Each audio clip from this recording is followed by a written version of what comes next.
BSc part third जो last video था inorganic chemistry का यूनिट फर्स्ट का part first metal ligand bonding in transition metal complex, उसमें संयोजकता बंध सिद्धांत उसकी सीमाएं क्या है, कमियां क्या है वो पढ़ रहे थे। और एक दो कमियां इसमें रह गई थी, उसको आज पढ़ा जाएगा। तो जो लिमिटेशन है इसकी,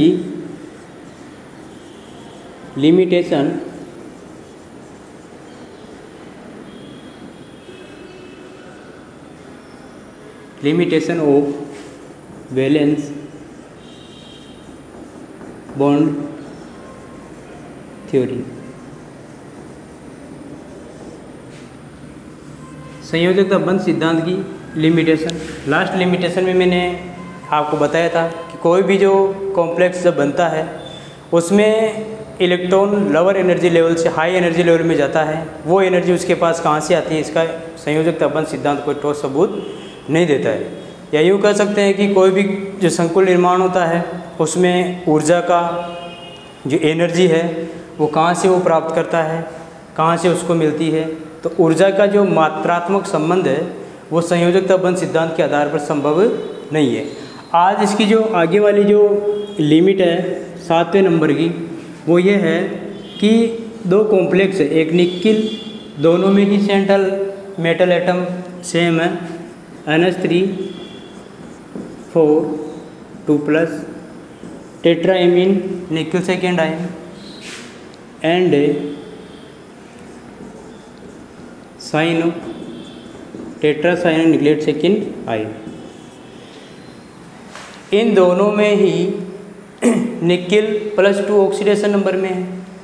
+2 ऑक्सीडेशन नंबर होने के साथ ही क्या है कि इसका जो हाइब्रिडाइजेशन है sp3 है, इसका हाइब्रिडाइजेशन dsp2 है।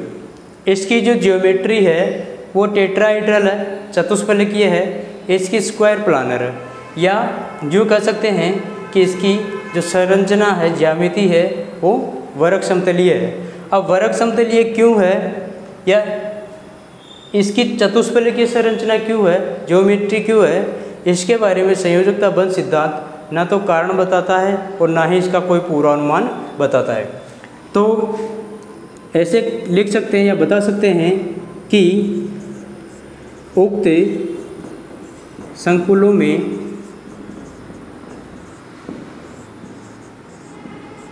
Ni2+ निकिल 2+ NH3 के साथ चतुष्फलकीय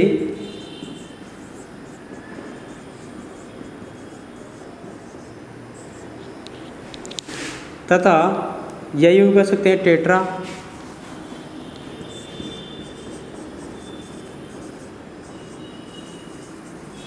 टेट्राहेड्रल तथा साइनाइड या साइनो के साथ वर्ग समतलीय संकुल बनाता है।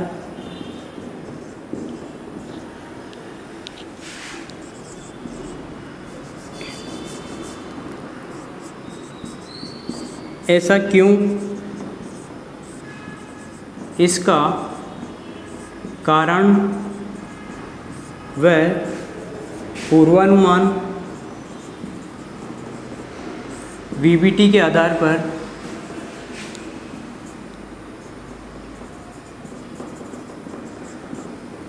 पर संभव नहीं है।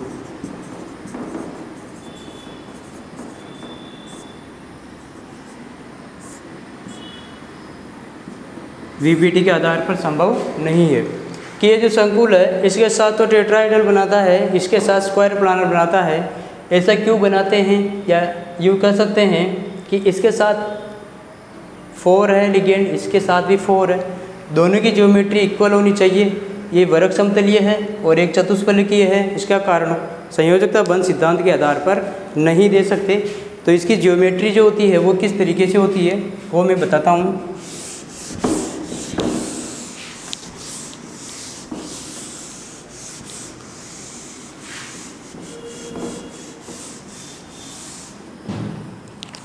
7वें नंबर की इसकी लिमिटेशन है ये, इसमें कॉम्प्लेक्स ले रहे हैं nickel tetra ammonium second I. यहाँ जो निकिल है इसका एटॉमिक नंबर 28,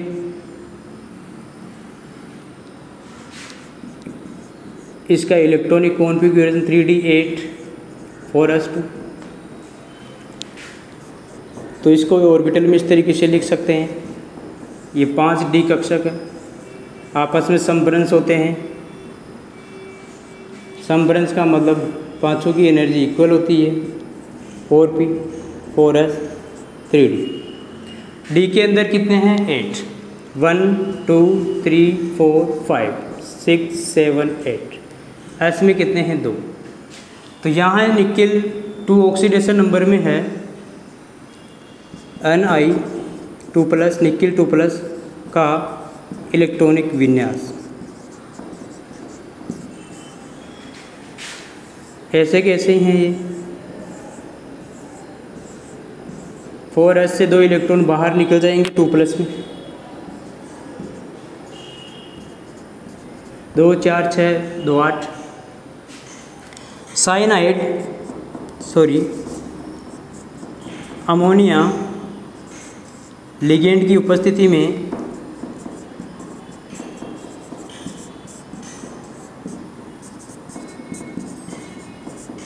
इलेक्ट्रॉन विन्यास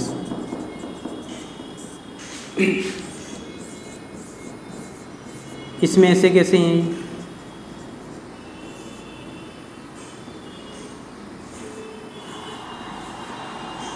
तो देखो 4 यहाँ पे लिगेंड है, 4 अपने को रिक्त कक्षक चाहिए, तो ये चारों ही पार्टिसिपेट करते हैं किसमें, हाइब्रिडाइजेशन में, संकरण में। संकरण आया अपने पास sp3। इस तरीके से इनको बता सकते हैं।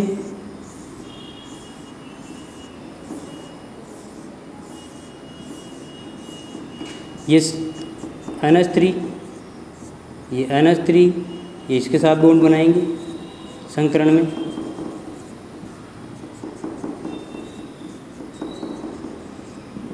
नाइट्रोजन पे लोन पेयर प्रेजेंट है। तो ये जो स्ट्रक्चर है ये किसकी है, निकिल NH3 4 2। निकिल है, ये लिगेंड है, इस तरीके से इलेक्ट्रॉन फील करते हैं, आउटर मोस्ट से 2 इलेक्ट्रॉन बाहर निकल जाते हैं, पार्टिसिपेट करते हैं 1s 3p। तीनों ही संकरण में भाग लेकर इस तरीके से बॉन्ड बनाते हैं इनके साथ। जो इनकी जो स्ट्रक्चर है, ज्योमेट्री इस टाइप से होती है।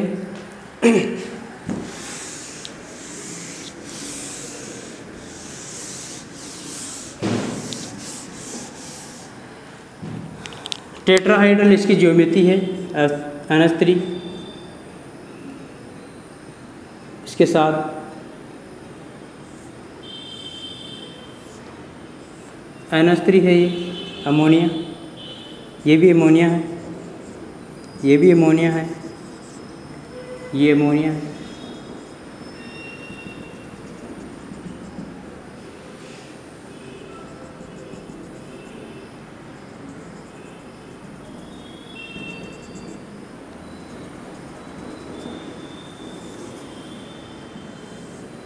एंटिटी के बाद 2+ आगे से इसका चार्ज है।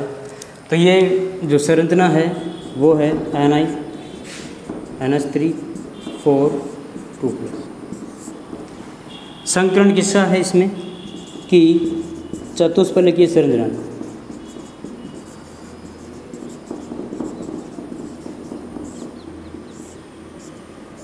चतुष्फलकीय संरचना। हाइब्रिडाइजेशन है sp3। सेकंड जो कॉम्प्लेक्स था उसके अंदर यहाँ पर साइनाइड था, साइनो।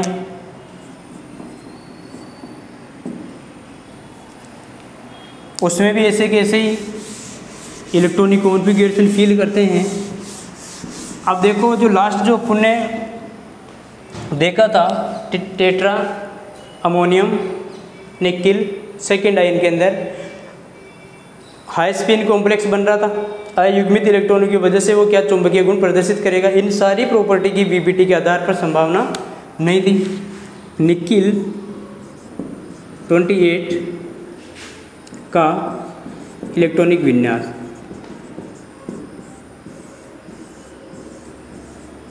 वही जो भी लास्ट स्ट्रक्चर या कॉम्प्लेक्स में अपनी बात की थी।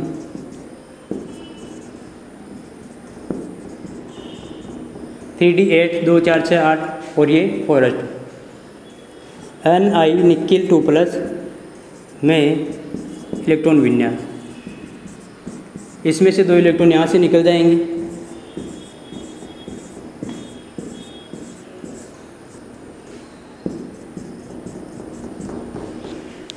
दो इलेक्ट्रॉन बाहर निकलने के बाद साइनाइड लिगेंड की उपस्थिति में इलेक्ट्रॉन विन्यास, साइनाइड लिगेंड की उपस्थिति में इलेक्ट्रॉनिक जो विन्यास है वो इस तरीके से है। देखो इधर 2 इलेक्ट्रॉन है जो लोन पेयर है, ये आपस में क्या कर जाएंगे, पेयरिंग। अब जब पेयरिंग कर जाएंगे 2 4 6 और ये 8, 1 2 3 4, 4 अपने को रिक्त कक्षक चाहिए, वो अवेलेबल हो गए हैं। तो इस तरीके से ये पार्टिसिपेट करेंगे हाइब्रिडाइजेशन में। DsP2 एक डी का है, इनर स्पिन कॉम्प्लेक्स बनेगा और DS और P के 2 ऑर्बिटल पार्टिसिपेट कर रहे हैं हाइब्रिडाइजेशन के अंदर। अब जब पार्टिसिपेट कर रहे हैं तो इसको इस तरीके से लिख सकते हैं, जो पार्टिसिपेट नहीं कर रहे हैं उनको इस तरीके से, जो पार्टिसिपेट कर रहे हैं उनको एक साथ 1 2 3 4 1 2 3 4, और जो एक बचा हुआ 4p में उसको साइड में, इसके साथ ये साइनाइड, इसके साथ साइनाइड, ये साइनाइड, ये साइनाइड। हाइब्रिडाइजेशन है DsP2। अब इसके अंदर क्या है, जब DsP2 है तो इसकी ज्योमेट्री कैसे होगी, ज्योमेट्री होगी इसकी वर्ग समतलीय, स्क्वायर प्लानर। स्क्वायर प्लानर इसकी ज्योमेट्री होगी। ज्योमेट्री किस टाइप से होती है,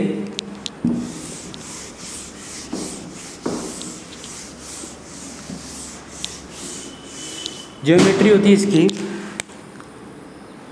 ये निकिल सेंट्रल मेटल एटम,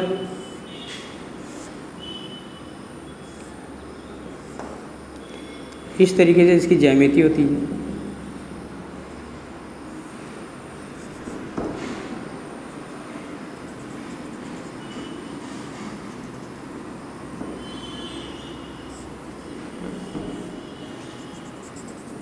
ये साइनाइड है, ये साइनाइड, ये साइनाइड, ये साइनाइड। एंटिटी के बाद 2- तो ये निकिल टेट्रासाइनो सेकेंड आयन की वर्ग समतलीय संरचना। संकरण इसका DsP2।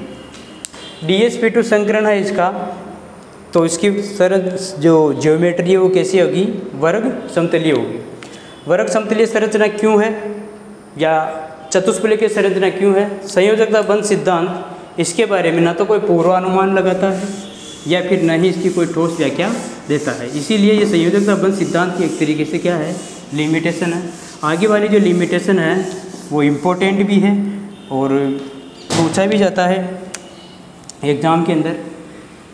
8वें नंबर की है विद्युत उदासीनता सिद्धांत। तो डायरेक्ट एग्जाम में आता है संयोजकता बंध सिद्धांत की सीमा क्या है। संयोजकता बंध सिद्धांत की सीमाओं में विद्युत उदासीनता सिद्धांत को एक्सप्लेन कीजिए। क्या डायरेक्टली 2 नंबर में या 1 नंबर में आ जाता है कि विद्युत जो उदासीनता का जो सिद्धांत है वो क्या है। Electro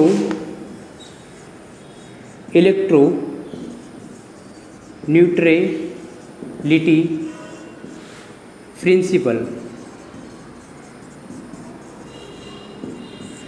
इलेक्ट्रोन्यूट्रलिटी principle. इलेक्ट्रोन्यूट्रलिटी प्रिंसिपल ये कहता है कि जब, कहने का मतलब संयोजकता बंध सिद्धांत की दुविधा रही है बहुत ज़्यादा, कि कोई भी जो कॉम्प्लेक्स बनता है उसमें लिगेंड मेटल को इलेक्ट्रॉन पेयर अवेलेबल करवाता है मेटल को। जैसे ही लिगेंड मेटल को इलेक्ट्रॉन पेयर या युग्म देगा तो मेटल पर पार्शियली क्या आ जाएगा, नेगेटिव चार्ज। और नेगेटिव चार्ज आपको पता है कि किसी भी मेटल पर नेगेटिव चार्ज आएगा तो वो क्या होगा, अपने आप को स्टेबिलिटी में फील नहीं करेगा। यूँ कह सकते हैं कि मेटल पर नेगेटिव चार्ज आने के साथ साथ मेटल की जो स्टेबिलिटी है या स्थायित्व है वो क्या हो जाता है, घट जाता है। तो विविध संयोजकता बंध सिद्धांत या यद्यपि इस सिद्धांत की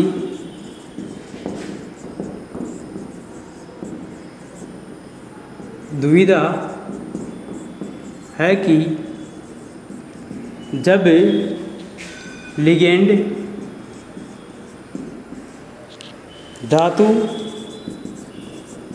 धातु को इलेक्ट्रॉन युग्म देता है तो धातु पर औपचारिक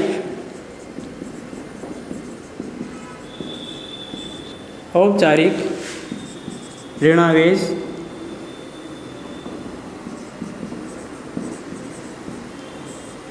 या यूँ कह सकते हैं फॉर्मल नेगेटिव चार्ज ऋणावेश आ जाता है। हम जानते हैं कि धातु पर ऋणावेश आने पर या आने से इसके या इसका स्थायित्व कम हो जाता है। तो क्या है कि लिगेंड जब मेटल को इलेक्ट्रॉन पेयर डोनेट करेगा और आपको पता है कि जो भी कोई भी इलेक्ट्रॉन एक्सेप्ट करता है पार्शियली पॉजिटिव चार्ज आता है या कह सकते हैं कि फॉर्मली नेगेटिव चार्ज उस पर आता है। तो इलेक्ट्रॉन गेन करेगा तो पार्शियली नेगेटिव चार्ज आएगा, नेगेटिव चार्ज आएगा किसी भी स्पीशीज़ के ऊपर, खास तौर पर मेटल पर, तो वो क्या है, उस स्टेबिलिटी को क्या कर लेता है, घटा लेता है। तो जैसे मान लो कि मैं कोई एग्जाम्पल लूँ कि कोई मेटल है, जैसे कोबाल्ट है, कोबाल्ट का कोई भी कॉम्प्लेक्स बना है और कोबाल्ट के कॉम्प्लेक्स बनने के साथ साथ उसके साथ कोई लिगेंड जुड़ा हुआ है, तो एंटिटी के बाद यदि चार्ज होगा तो वो चार्ज कैंसिल आउट होने के बाद फाइनली जो चार्ज बचेगा, यदि वो चार्ज ज़्यादा है नेगेटिव चार्ज, तो वो कॉम्प्लेक्स क्या है, अनस्टेबल या लेस या कम स्थायी होगा। और कम स्थायी क्यों होगा, उसके बारे में पॉलिंग ने अपना एविडेंस दिया था और बताया कि कोई भी कॉम्प्लेक्स कंपाउंड या मेटल उसके ऊपर पार्शियली नेगेटिव चार्ज बढ़ने के साथ साथ उसका जो वातावरण है, बिहेवियर है, वो चेंज हो जाता है। और जैसे जैसे उसका बिहेवियर चेंज होता है उसकी स्टेबिलिटी क्या हो जाती है, डिक्रीज हो जाती है। और दूसरी बात क्या है कि उन्होंने बताया था पॉलिंग ने कि कोई भी जो कॉम्प्लेक्स बनेगा उसमें मेटल पर यदि चार्ज 0 के पास है या शून्य के अति निकट है तो वो कॉम्प्लेक्स कंपाउंड अन्य कॉम्प्लेक्स कंपाउंड की तुलना में क्या होगा, ज़्यादा स्टेबल होगा।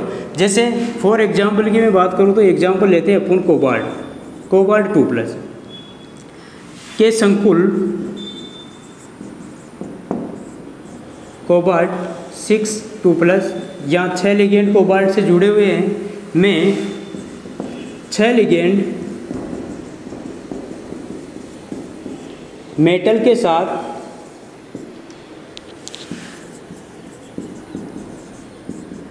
12 इलेक्ट्रॉन्स का साझेदारी या पार्टनरशिप करते हैं, साझा करते हैं, जिससे या जिसके कारण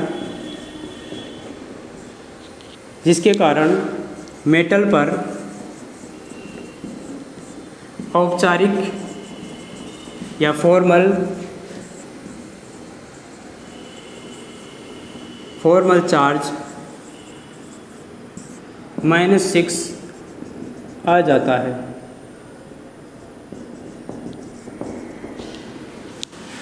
+2 आवेश को न्यूट्रल या उदासीन करने के बाद भी मेटल या कोबाल्ट पर -4 आवेश रह जाता है। और आप जानते हैं कि मेटल पर नेगेटिव चार्ज होता है वो क्या है, इसकी स्टेबिलिटी को घटाने वाला होता है। आगे जो है कि कोबाल्ट 2+ संकुल में 6 लिगेंड 12 इलेक्ट्रॉन की पार्टनरशिप करता है और मेटल पर औपचारिक जो फॉर्मल चार्ज होता है -6 आता है। जब -6 ओवरऑल चार्ज से अपन क्या करते हैं, इसको बैलेंस करते हैं तो -4 चार्ज मेटल पर रह जाता है और मेटल पर नेगेटिव जो चार्ज होता है वो उसकी स्टेबिलिटी को क्या डिक्रीज कर देता है। तो यहाँ पर पॉलिंग महोदय आते हैं और उन्होंने बताने का प्रयास किया कि मेटल पर नेगेटिव चार्ज बढ़ने के साथ साथ उसका जो बाह्य या बी नेचर होता है वो कम हो जाता है। तो पॉलिंग ने बताया कि मेटल पर नेगेटिव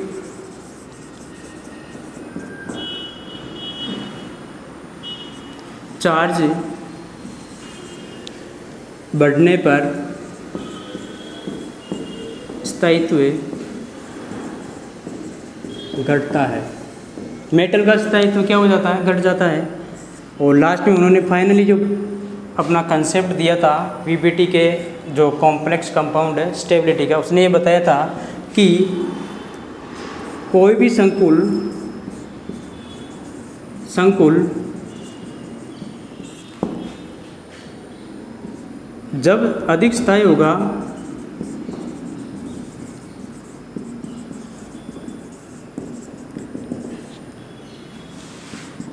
जब उसका आवेश या चार्ज, उसका आवेश शून्य के नज़दीक हो। कहने का मतलब क्या है कि कोई भी कॉम्प्लेक्स कंपाउंड जब ज़्यादा स्टेबल होगा, जब उसका जो मेटल है उसका चार्ज का आवेश किसके नज़दीक हो, 0 के नज़दीक हो। इसका एग्जांपल लेते हैं कि कौन कौन से ऐसे कॉम्प्लेक्स कंपाउंड है जिसमें जो मेटल है उसका जो चार्ज है वो शून्य के लगभग करीब है। जैसे मान लो कि मैं यहाँ 2 एग्जांपल लूँ, एक तो बेरिलियम 2+ और एक एल्यूमिनियम 3+। ये 2 कॉम्प्लेक्स है जिसमें वाटर है एक्वा 2+ और इधर बेरिलियम H26 हेक्सा 2+। इधर एल्यूमिनियम भी इस तरीके से 2 बनाता है कॉम्प्लेक्स Al वाटर 6 3+ में है ये। इधर एल्यूमिनियम NH3 6 3+। इसमें जो कॉम्प्लेक्स है, इसमें भी कॉम्प्लेक्स है, इसमें हेक्सा, इसमें टेट्रा है, इसमें हेक्सा, इसमें टेट्रा है। यहाँ पे यदि बेरिलियम पर आवेश की बात करें, आवेश, तो यहाँ पर बेरिलियम का आवेश -0.08, इसका बेरिलियम का आवेश 0.08 होता है। यहाँ इसकी बात करें बेरिलियम की आवेश की तो ये -1.12 के समथिंग होता है। यहाँ एल्यूमिनियम की बात करें Al की तो यहाँ 0.12 और इसकी बात करें तो एल्यूमिनियम की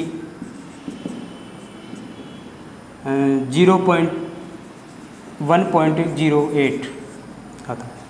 आपने देखा होगा कि कोई भी कॉम्प्लेक्स कंपाउंड या संकुल जब ज़्यादा स्थायी होगा, जब उसकी वैल्यू कहाँ तक होगी, 0 के अप्रोक्सीमेट इक्वल होगी। तो 0 के अप्रोक्सीमेट आपको पता है कि इसकी है लगभग 0 के पास में, इसकी भी लगभग 0 के पास में है। तो ये क्या हो जाएगा, पॉलिंग ने बताया कि ये क्या होगा, स्टेबल। इन दोनों की कंपैरिजन में ये ज़्यादा स्टेबल होगा। ये भी 6 ही है, तो ये अनस्टेबल, ये स्टेबल और ये अनस्टेबल। तो वीबीटी की जो सिद्धांत था उसकी दुविधा थी। जो इलेक्ट्रो न्यूट्रलिटी कंसेप्ट था उसमें बताया गया था कि कोई भी कॉम्प्लेक्स कंपाउंड जब मेटल के कांटेक्ट में आता है तो मेटल से इलेक्ट्रॉन शेयरिंग के माध्यम से नेगेटिव चार्ज मेटल पर आ जाता है, और मेटल क्या होता है, नेगेटिव चार्ज में होगा तो वो अनस्टेबल होगा, और अनस्टेबल होगा तो उसने ये बताया था कि कोई भी मेटल है वो यदि संकुल है उसमें धातु का चार्ज शून्य के पास में होगा। पॉलिंग ने बताया कि शून्य के पास में होगा तो वो ज़्यादा स्टेबल होगा, और शून्य से थोड़ा दूर होगा या ज़्यादा उसके नेगेटिव चार्ज होगा मेटल पर तो वो अनस्टेबल होगा। लास्ट जो इसकी फाइनल है लिमिटेशन है विद्युत इसकी जो संयोजकता बंध सिद्धांत उसकी ये है कि कोई भी कॉम्प्लेक्स कंपाउंड चाहे वो मेटल कार्बोनिल हो तो इसकी फाइनली जो, वैसे तो इसकी बहुत सारी लिमिटेशन है लेकिन मैं मुख्य यहाँ पर बता रहा हूँ आपको मेनली, और जो सिलेबस के अकॉर्डिंग है वो भी यही है कि बहुत सारे इस तरीके से लिख सकते हैं, बहुत से संकुलों में धातु कम ऑक्सीकरण अवस्था तथा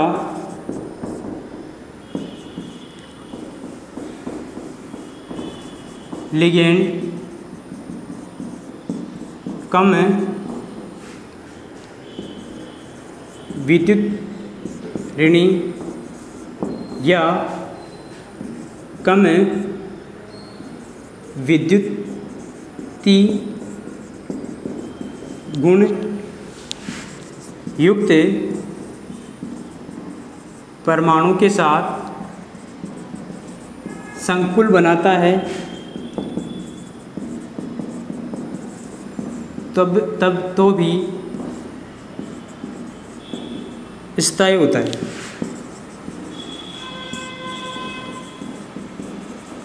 कहने का मतलब क्या है कि उसकी ऑक्सीडेशन नंबर मेटल की क्या हो, कम हो, और उसके साथ जुड़ने वाले लिगेंड कम विद्युत ऋणी हो या कम विद्युतीय गुण रखने वाले हो, फिर भी वो जो संकुल है वो ज़्यादा स्टेबल होता है। उसके पीछे रीज़न क्या है कि आपको पता है कि कोई भी मेटल है उसके पास यदि नेगेटिव चार्ज है तो नेगेटिव चार्ज है तो वो क्या करेगा, अपने लोन पे जो नेगेटिव चार्ज है उसको पार्टिसिपेट कराएगा बॉन्ड बनाने के अंदर। और आपको पता है कि जैसे मान लो इस तरीके की धातु कार्बोनिल है, मेटल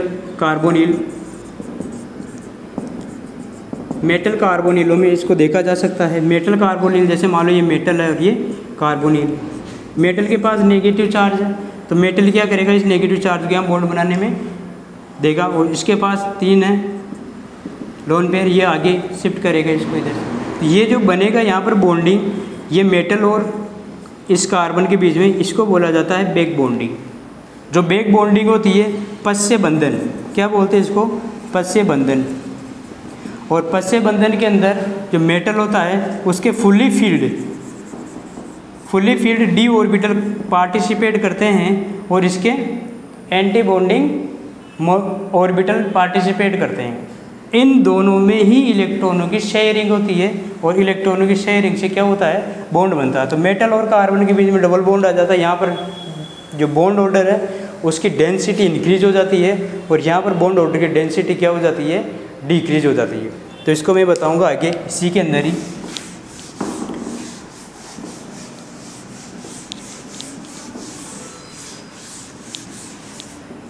अर्थात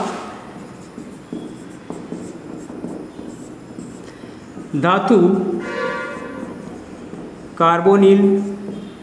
कार्बोनिलों में धातु पर यदि नेगेटिव चार्ज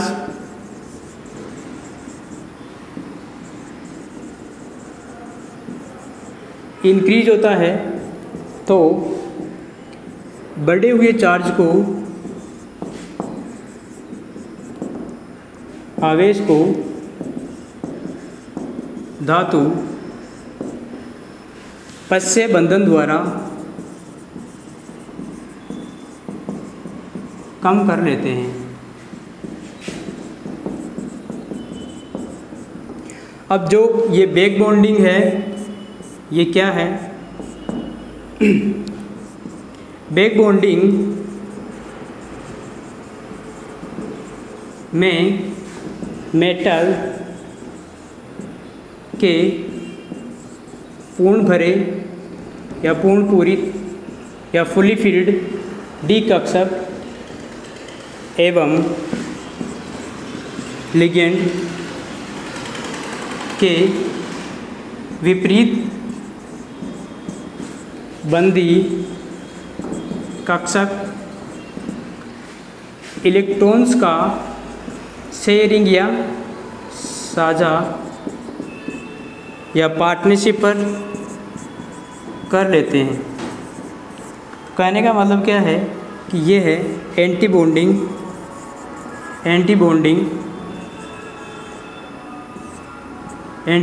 ऑर्बिटल। तो जो बैक बॉन्डिंग बनेगी वो मेटल और लिगेंड के बीच में बनेगी, और पीछे से बैक बॉन्डिंग बनती है लिगेंड के पीछे से। जो मेटल होता है उसके पास नेगेटिव चार्ज होता है, नेगेटिव चार्ज को वो क्या करेगा? बॉन्ड बनाने में पार्टिसिपेट करेगा। उसके जो भरे कक्षक है वो लिगेंड के विपरीत बंदी कक्षकों के साथ में इलेक्ट्रॉनों के शेयरिंग से बॉन्ड बनता है, वो बैक बॉन्डिंग कहलाती है। यहाँ से भी क्वेश्चन आता है कि what is a back bonding? Back bonding क्या है? बैक बॉन्डिंग कौन से कॉम्प्लेक्स दर्शाते हैं? तो वो कॉम्प्लेक्स है मेटल कार्बोनिल कॉम्प्लेक्स। उसका एग्जाम्पल मैं लेता हूँ, जैसे एक क्रोमियल या क्रोमियम कार्बोनिल है। क्रोमियम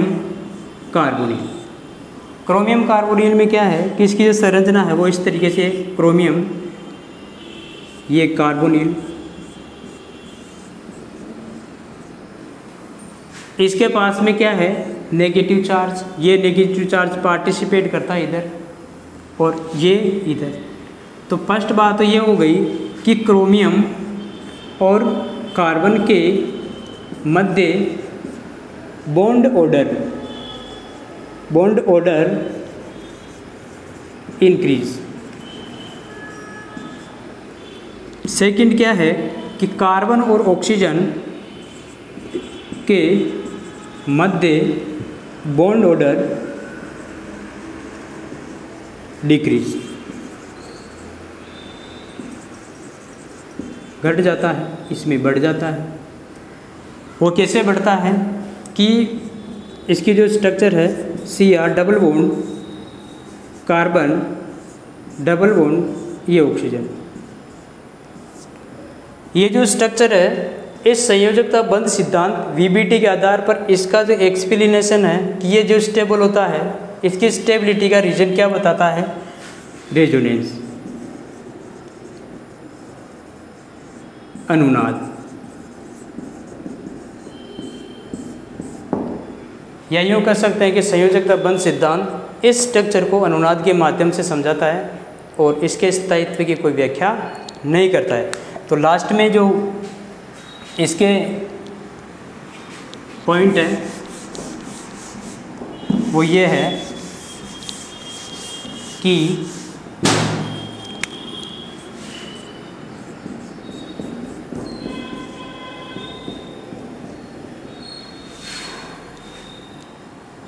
उक्त मेटल कार्बोनिल स्ट्रक्चर में क्रोमियम व कार्बन के मध्य बंध क्रम या बॉन्ड ऑर्डर बढ़ जाता है, जबकि कार्बन ऑक्सीजन के मध्य बॉन्ड ऑर्डर घट जाता है। यहाँ 3 बॉन्ड ऑर्डर है, यहाँ पर 2 है, यहाँ पर 1 है, यहाँ पर 2 है, तो इसके बीच में बढ़ जाता है, कार्बन और क्रोमियम के मध्य घट जाता है। इसको VBT अनुनाद या रेजोनेंस से समझाता है, इसके स्थायित्व की व्याख्या नहीं कर पाता है।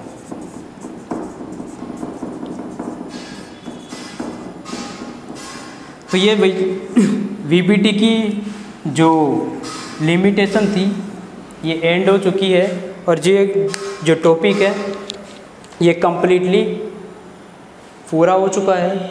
तो फर्स्ट मैंने जो इसके अंदर बताए थे लिमिटेशन, वो बताए थे कि कोई भी कॉम्प्लेक्स कंपाउंड रंगीन क्यों होता है, उसके बारे में वीबीटी कोई सिद्धांत, वीबीटी जो थ्योरी है वो कोई एविडेंस नहीं दे पाती है। सेकंड मैंने बताया था कि कब कॉम्प्लेक्स कंपाउंड हाई बनेगा, लो बनेगा, या निम्न बनेगा, या उच्च चक्रण संकुल का बनेगा, इसके बारे में वीबीटी कोई ठोस जानकारी नहीं दे पाती है। थर्ड में जो इसकी लिमिटेशन है वो मैंने बताई थी कि मैग्नेटिक जो प्रॉपर्टी है उसका क्वांटिटेटिव एनालाइज ये सिद्धांत के आधार पर नहीं किया जा सकता। कोई भी कॉम्प्लेक्स कंपाउंड जो है उसमें इलेक्ट्रॉन लोअर एनर्जी लेवल से हाई एनर्जी लेवल में जा रहा है, तो वो इलेक्ट्रॉन के पास में जो जाने के लिए एनर्जी है वो कहाँ से आई है, वो उसकी फोर्थ लिमिट थी। कोई कॉम्प्लेक्स कंपाउंड थे उसके अंदर जो उसका ऊर्जा का जो वितरण है वो इस सिद्धांत के आधार पर नहीं किया जा सकता। अर्थात यूँ कह सकते हैं कि संयोजकता बंध सिद्धांत के आधार पर कॉम्प्लेक्स कंपाउंडों में इलेक्ट्रॉन के ऊपर जाने के लिए और लोअर एनर्जी लेवल से हाई एनर्जी के जाने के लिए एनर्जी कहाँ से आती है, इसके बारे में कोई इसका जवाब नहीं था। आगे जो इसकी लिमिटेशन थी उसमें मैंने दो कॉम्प्लेक्स बताए थे, दोनों ही कॉम्प्लेक्स के अंदर एक में टेट्राहेड्रल और एक में स्क्वायर प्लानर कॉम्प्लेक्स बन रहा था, वो इस तरीके से क्यों बनते हैं उसका भी इसके पास कोई कारण या जवाब नहीं था। और लास्ट में मैंने इलेक्ट्रो न्यूट्रलिटी जो प्रिंसिपल है उसमें ये बताया था कि कोई भी जो मेटल है उसके पास नेगेटिव चार्ज बढ़ने के साथ साथ उसकी स्टेबिलिटी डिक्रीज हो जाती है, और स्टेबिलिटी डिक्रीज होने के साथ ही जो पोलिंग है, पोलिंग ने बताया था कि कोई भी मेटल है उसके जो स्टेबल होने का जो प्रॉपर्टी है वो जीरो के अप्रोक्सीमेट इक्वल चार्ज होगा मेटल का, तो वो ज़्यादा स्टेबल होगा कॉम्प्लेक्स। और लास्ट जो ये मेटल कार्बोनिलों में मैंने बताया था कि मेटल कार्बोनिलों के पास वैसे तो कम ऑक्सीकरण अवस्था और कम आयनिक एटम के साथ ये जो बॉन्ड बनाएंगे वो स्टेबल होते हैं, और जो मेटल इसके पास नेगेटिव चार्ज बढ़ेगा तो ये बढ़े हुए नेगेटिव चार्ज को कम करने के लिए इलेक्ट्रॉनों को शेयर करके बॉन्डिंग बनाता है। इस बॉन्ड को बोला जाता है कि बैक बॉन्डिंग, और बैक बॉन्डिंग में मेटल के पूरे भरे हुए डिकक्षक और जो लिगेंड है उसके विपरीत बंदी कक्षक पार्टिसिपेट करते हैं। पार्टिसिपेट के बाद में जो स्ट्रक्चर बनती है वो वीबीटी ये बताता है कि ये दी गई संरचना अनुनाद से को फॉलो करती है, जबकि ऐसा पॉसिबल नहीं होता। ये स्थायी क्यों होते हैं इसके बारे में संयोजकता बंध सिद्धांत कोई पुष्टि नहीं करता है। तो ये क्लास यही कम्प्लीटली ख़त्म होती है। Thank you so much. Next class के अंदर पढ़ेंगे इसका नेक्स्ट टॉपिक। Thank you.